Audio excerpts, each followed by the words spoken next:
The $50 Habit That Changed Everything, Part 1. Hook. Imagine checking your bank account. It's Friday afternoon. Your paycheck just arrived. For a brief moment and you feel relieved. Then reality begins. Rent, utilities, insurance, gas, groceries, a few automatic subscriptions you forgot about. Within hours, most of the money is already spoken for. Sound familiar? Millions of Americans live this exact story every 2 weeks. Not because they're lazy, not because they don't work hard, but because modern life quietly trains us to spend faster than we save. Here's the surprising part. The people who eventually build financial security aren't always the highest earners. Sometimes, they're simply the ones who build better habits. Today's story isn't about becoming a millionaire overnight. It isn't about risky investments. It isn't about cutting every cup of coffee or never enjoying life again. It's about one ordinary habit. So small, most people ignore it. Yet over time, it quietly transforms someone's entire financial future. This is the story of two Americans. Both worked hard. Both earned similar incomes. Both wanted financial freedom. But one simple difference completely changed where they ended up. Introduction. In Columbus, Ohio, 30-year-old Emily Carter started every Monday exactly the same way. Alarm at 6:15, coffee at 6:30, 40-minute drive to work, 8 hours answering customer support calls. Then home, dinner, television, sleep, repeat. Emily wasn't poor. She wasn't wealthy either. She earned about $3,200 a month after taxes. Enough to survive. Not enough to feel comfortable. Every month looked almost identical. Bills arrived. She paid them. A few unexpected expenses appeared. Someone had a birthday. Her car needed gas. The dog needed medicine. A friend invited her out. Then suddenly, there wasn't much left. Every January, Emily promised herself, "This is the year I'll finally save money." By February, something always happened. The washing machine broke. Insurance increased. Medical bills appeared. Holiday shopping arrived earlier than expected. Every setback erased weeks of progress. After years of trying, she quietly accepted something dangerous. Maybe saving money just wasn't meant for people like her. She wasn't alone. Across America, millions believed the exact same thing. Not because they couldn't save, but because every failed attempt slowly convinced them that they couldn't. Chapter 1. The Invisible Leak. One rainy Tuesday, Emily stopped at a grocery store after work. She planned to spend about $60. Instead, the total reached $94. Nothing extravagant. Milk, eggs, chicken, bread, fruit, coffee, paper towels, everything simply cost more than it used to. Driving home, she whispered something almost everyone has said at least once. "I make decent money, so why do I always feel broke?" That question stayed with her. Later that evening, she opened her banking app. She expected to find one giant mistake. Instead, she found dozens of tiny ones, a streaming service she barely watched, food delivery fees, impulse purchases, convenience store snacks, random online shopping. None of them looked serious alone, but together, they quietly stole hundreds of dollars every month. It reminded her of a small leak under a kitchen sink. One drop doesn't matter, neither does the next, but leave it untouched for months. And suddenly the entire cabinet is damaged. Money works the same way. Big financial disasters usually don't begin with one terrible decision. They begin with hundreds of tiny choices nobody notices. Emily wasn't irresponsible. She was simply living without a system. That realization changed everything. because once you understand the leak, you can finally fix it. Chapter 2. A different conversation the following weekend. Emily visited her older brother, Daniel. Daniel wasn't rich. He drove a 6-year-old pickup truck. He lived in a modest house. He wore ordinary clothes. Nothing about him suggested wealth, yet he never seemed stressed about money. When Emily mentioned another expensive month, Daniel smiled. "I used to feel exactly like you." Emily laughed. "No offense, but you seem to have everything figured out." Daniel shook his head. "I don't. I just stopped trying to change everything at once." That sentence caught her attention. Daniel walked into the kitchen, returned with a small glass jar, and placed $50 inside. Emily looked confused. "That's it!" Daniel nodded. "That's it." She laughed. "How is $50 supposed to change anyone's life?" Daniel didn't answer immediately.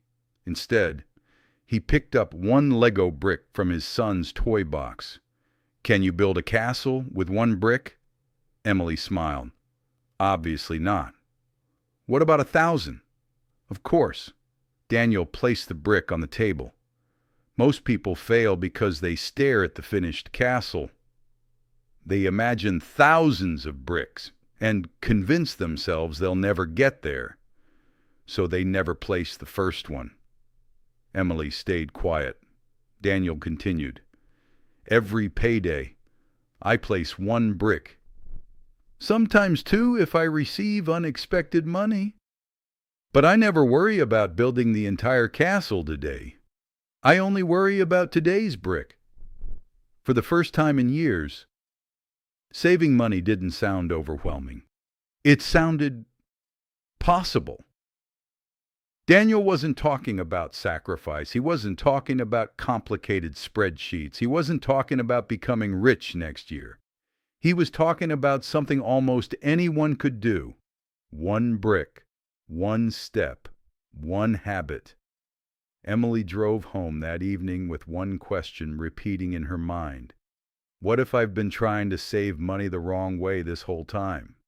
That single question would soon change the course of her financial future. But she had no idea. The biggest test was only weeks away. End of Part 1. Part 2. Chapter 3.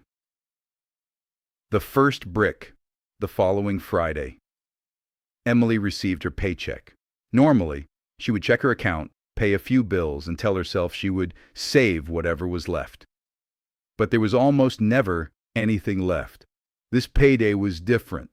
Before she opened a shopping app, before she looked at weekend plans, before she convinced herself she deserved a reward, she opened her banking app. She transferred exactly $50. No debate, no overthinking, no guilt. She moved the money into a separate high-yield savings account she had opened the night before. The balance showed $50. It wasn't impressive, it wasn't life-changing, but for the first time, she had paid her future before paying her impulses. That weekend, she almost forgot the money existed. And that was the point. Money that's out of sight is much harder to spend. A week later, Emily received an unexpected surprise. Her company rewarded employees with a small performance bonus. After taxes, she received $180. Normally, that money would disappear. A nice dinner, new clothes, a few online purchases, maybe a weekend trip. Instead, she paused. Daniel's words echoed in her mind. "Build one brick at a time." She smiled. Instead of asking, "What should I buy?" she asked, "How many bricks can this become?" 3 bricks.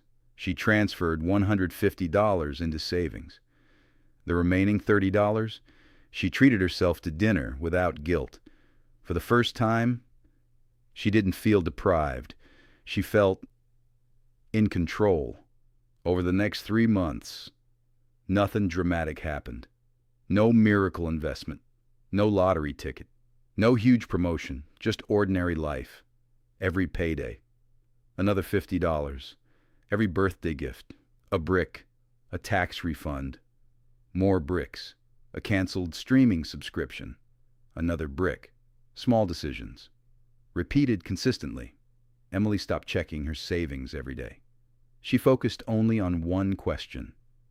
Did I place another brick today? Weeks became months. Months became habits.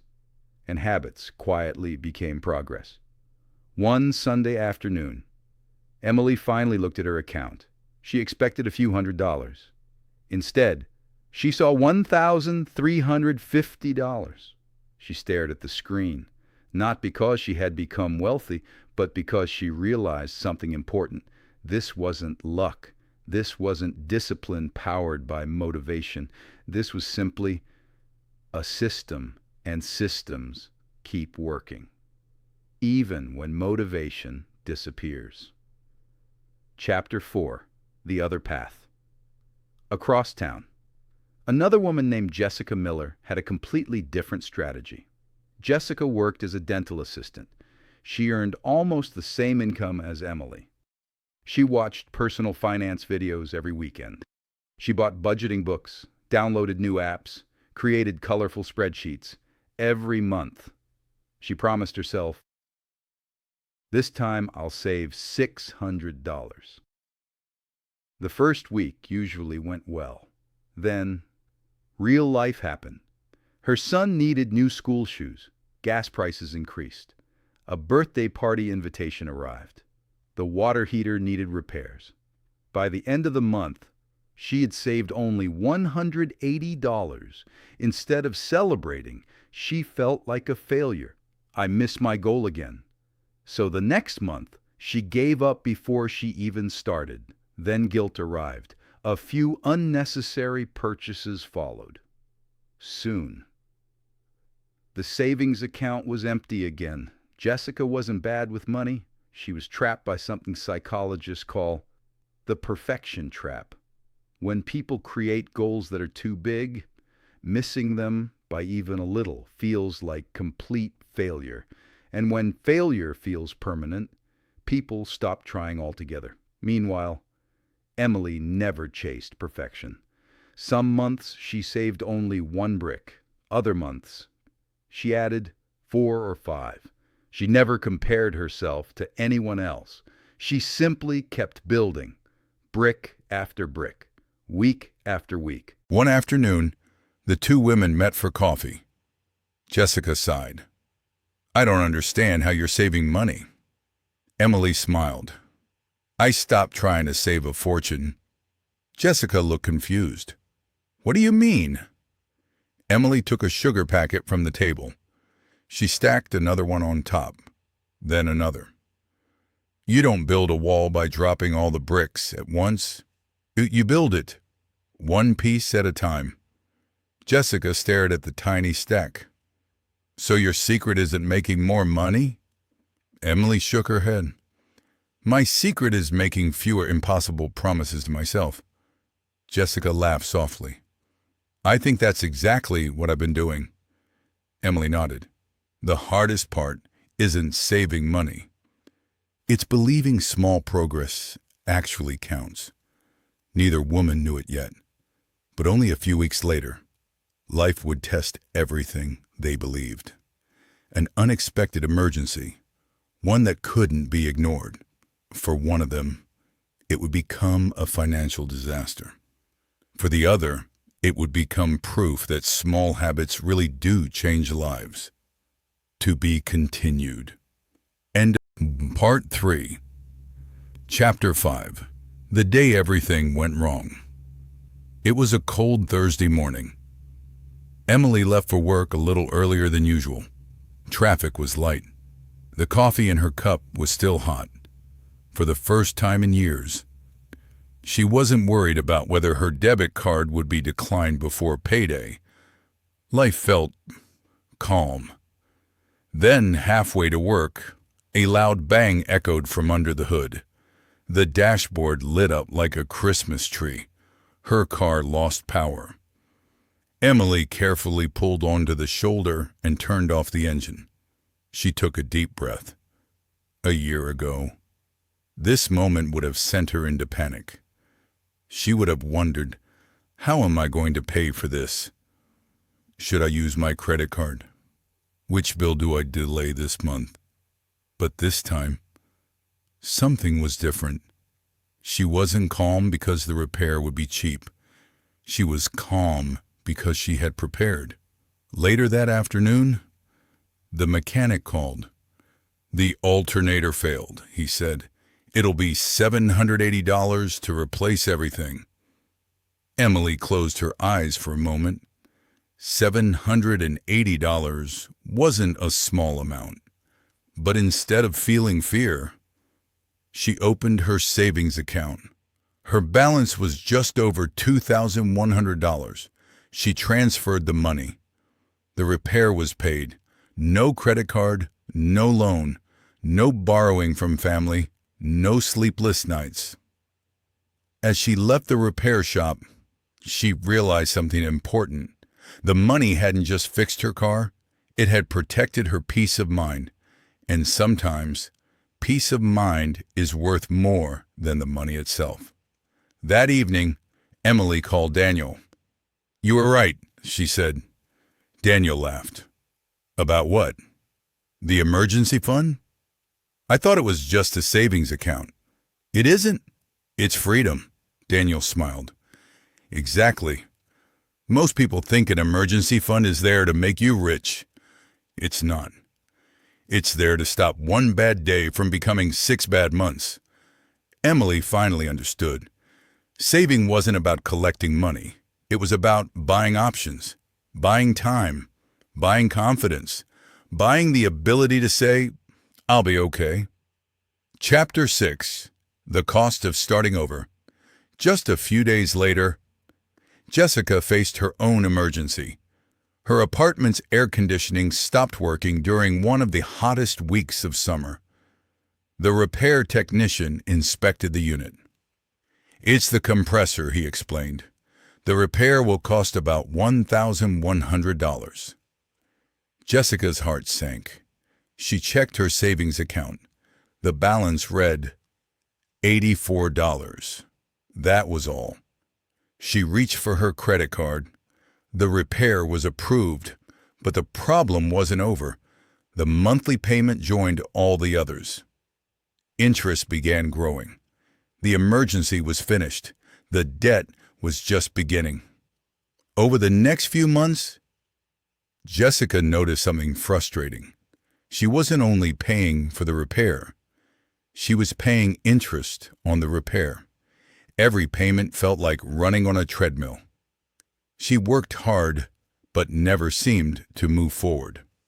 One evening, she remembered her conversation with Emily. One brick at a time.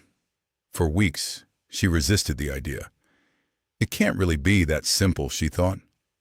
But eventually, she became tired of restarting. So she called Emily. "I think I'm ready," Emily smiled. "Ready for what?" "To stop chasing perfect. To start building." The following Friday, Jessica transferred her first $50 into a separate savings account. The number looked tiny, almost disappointing. Then she remembered something Emily had said. "Don't judge a habit by its first day. Judge it by where it leads after a year." Jessica closed the app. She didn't look at it again for 2 weeks. Instead, she focused on one question. Did I place today's brick? Months passed. Emily and Jessica met for lunch almost every month. Their conversations slowly changed. They talked less about surviving until payday and more about future goals, weekend trips, retirement, buying a home, learning new skills. For the first time, money wasn't controlling every decision. It was becoming a tool instead of a source of stress. One afternoon, Emily asked Jessica, "Do you know what's funny?" Jessica smiled. "What?" "When I first started, I thought I was saving money." Jessica nodded. "And now?" Emily looked out the restaurant window. I wasn't just saving money. I was building trust in myself. Jessica stayed silent because she knew exactly what Emily meant. Every brick wasn't just another $50. It was proof. Proof that promises made to yourself could actually be kept. And that kind of confidence spreads into every part of life. Their journey wasn't over. But they had already discovered the lesson most people never learn. Financial freedom doesn't usually arrive through one giant decision. It arrives through hundreds of small decisions, made consistently, long after the excitement has faded. But there was still one final lesson waiting for them, a lesson that had nothing to do with dollars, and everything to do with the life those dollars could create. End of part 3. Part 4. Final chapters. Chapter 7. The Power of 1 Year. Exactly 1 year after Emily placed her first $50 brick, she opened the same savings account. This time she wasn't curious. She was grateful. The balance had grown to more than $3,800. Some of it came from her regular deposits. Some came from birthday gifts she decided to save. Some came from small bonuses at work. And some came from the interest the account had quietly earned over time. Looking at the number, Emily realized something. The money wasn't built through one extraordinary decision. It was built through hundreds of ordinary ones. The kind of decisions most people never notice. Skipping one unnecessary purchase, saving part of an unexpected refund, choosing consistency over perfection. Those tiny moments had quietly rewritten her future. Jessica had reached an important milestone too. She hadn't saved as much as Emily, but that no longer bothered her, because this wasn't a competition. 12 months earlier, she had almost no savings and growing credit card debt. Now, she had a real emergency fund, fewer financial worries, and a clear plan. For the first time in years, she wasn't afraid every time her phone rang with an unknown number or her car made a strange noise. She knew she had options, and options create confidence. One Saturday afternoon, the two friends met at a neighborhood park. Families were enjoying the sunshine. Children laughed on the playground. As they watched the crowd, Jessica asked, "Do you ever wish you had started sooner?" Emily smiled. Of course. Everyone wishes that. But if I keep looking backward, I'll never appreciate how far I've come. Jessica nodded. I used to think financial freedom meant never worrying about money. Emily shook her head. I don't think that's true. I think financial freedom means one unexpected bill no longer controls your life. They both laughed, because that simple sentence captured everything they had learned. Final lesson, the real secret. Most people believe wealth is built through giant opportunities, a huge promotion, a winning investment, a lucky break. Sometimes those things happen, but for most people, real financial security grows much more quietly. It grows every payday when you choose your future over another impulse purchase. It grows every time you save a little before spending a lot. It grows every time you keep a promise to yourself. Money has a strange way of rewarding consistency, not instantly, not dramatically, but steadily, like planting a tree. On the first day, you only see a tiny seed. After a month, very little changes. After a year, you finally notice real growth. After many years, the tree provides shade you once thought was impossible. Savings work the same way. The hardest part isn't growing the tree. The hardest part is believing the seed is worth planting. Your challenge. So here's a challenge for you.